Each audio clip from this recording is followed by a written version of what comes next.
Hmm.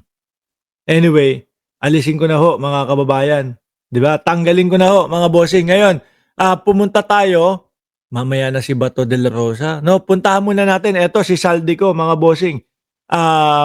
Sinampahan na po ng kaso ng ombudsman. Naku, sasabihin ng mga DDS na 'yan, ano, sasabihin ng mga DDS, naku, porket nagsiwalat, porket inilatag, porket nakante ni Saldico si Pangulong Bongbong Marcos, nagmadali kayong sampahan ng kaso. Hindi. Sabi naman, di ba, bago magpasko, masasampahan lahat ito.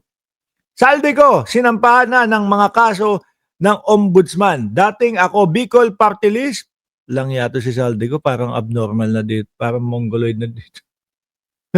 Sorry. Ayoko magsalita no about do sa ano sa MGO. Dating ako, Bicol Party List Representatives, no? Saldico, sinampahan ng Sandigan Bayan ng mga graft at malversation sa ng mga kasong graft at malversation ng ombudsman. Para ito sa halos 290 million na umano'y substandard roads, dike o dike project sa Nauhan, Oriental Mindoro. Biruin mo, ang layo ng nararating ni Saldico. Oh. Ay hindi, party list pala siya, no?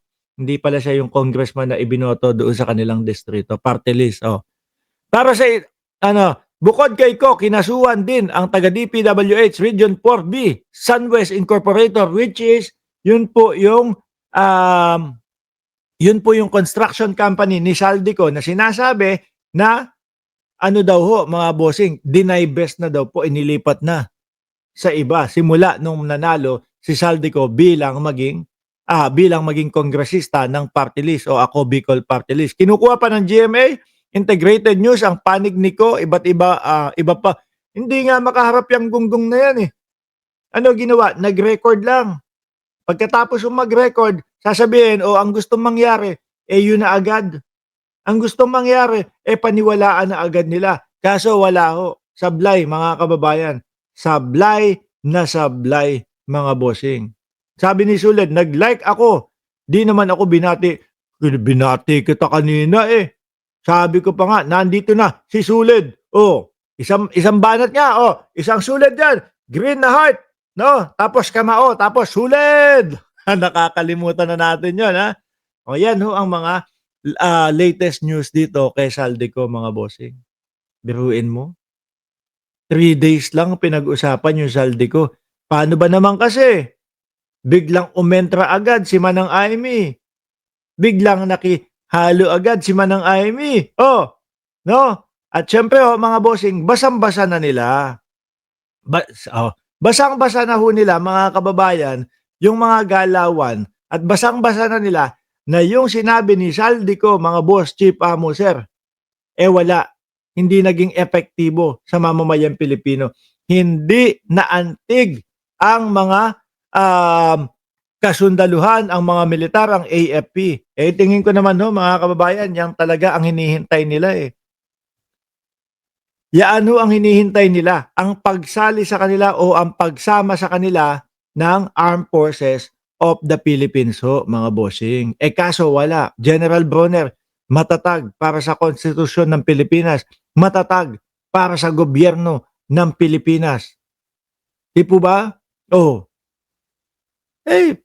Pinipilit nila na pasamahin yung AFP, mga bossing. Ano makukuha nila sa AFP? Matatalino yan. Hindi yan kagaya ng mga DDS na eto, painan mo ng kung ano-ano, kakagatin agad. Yung mga DDS, sabihan mo si Bongbong Marcos adik, naniniwala agad kahit walang patunay. Yan mga AFP po, mga Marines, mga kapulisan natin. Sasaludo po tayo dyan, mga kababayan. Bakit po? Unang-una, sila, no? Sila yung mismong nagpapanatili sa kaayusan ng Pilipinas, nagpapanatili sa kapayapaan ng Pilipinas, mga boss, chief, amo, sir. At sila yung mga taong nag-iisip ng maayos. Diba? Hindi nyo po pwedeng igaya yung mga yan sa mga DDS. Biruin mo, ipapain mo sa kanila itong sinasabi ni Saldico, tapos ang ipapakita mo sa kanila yung mga mali-maleta na nakapila. Tapos yun na yun. Langya, ito pa ginawa niyo pang vlogger si Saldico. Hinimay-himay niyo pa. 3 pa yung ginawang video. Part 1, part 2, part 3. Kala mo naman lahat may substansya. Wala mga boss. Parang nagkwento lang tapos ineditan niyo lang nung mga nakapilang maleta tapos dinagdagan niyo lang no yung mga gano'n. Pero, aaminin ko sa inyo mga bossing, aaminin ko sa inyo mga kababayan na nainggit si Mark Ramos doon sa mga edit ni Saldico. 'Di ba? Si Rilo Albert Hikban, hello from New York. Naku, parang pupunta kami diyan ng mga bandang Marso pagkatapos nung snow niyo diyan. Kasi kasi 'pag pumunta ka ng New York ng bandang January, mga bandang January mga kababayan, putik na 'yan. Hindi ka makakagala sa sobrang kapal ng snow, sa sobrang kapal ng niyebe, 'no? Sa mga Marso na kami pupunta diyan. Oh, 'di ba? Balik tayo, nainggit si Mark Ramos doon sa edit nung kay Saldico. Bakit 'to? Meron pa, yung mga gumaganon, kada salita ni Saldico may sound effect, Daisy Almenario, 'di ba? Kada salita, "Ako po ay ganito, ganyan." Akala ko kasi ginagamit yung mga editor ni Saldico, mga gago din kayo, 'no? Ginagamit lang yung mga gano'ng pang-edit, pang ano lang yun, pang mga teaser lang yun, 'no? Pang mga teaser lang yung pang-umpisa na, eto yung mga sasabihing importante ni Saldico, gano'n.